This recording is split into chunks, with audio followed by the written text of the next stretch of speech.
Čau lidi, vítám vás u našeho teda, spíš u mého takového,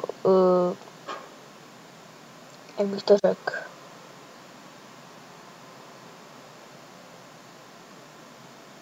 no prostě,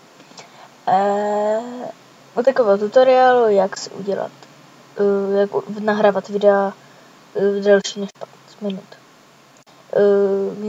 Některé lidi to trápí, protože neví, jak nahrávat videa delší než 15 minut, my si to ukážeme. Jednoduše dáte nahrát.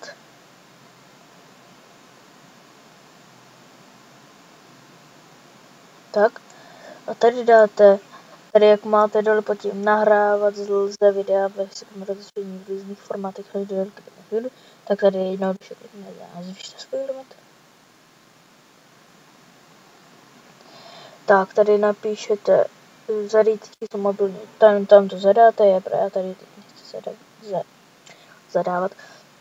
A dáte jednoduše odeslat a pošle se vám na SMS-ku.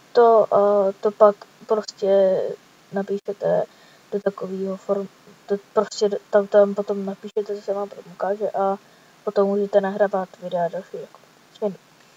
Tak já se s váma loučím z tohoto krátkého tutoriálu a čau.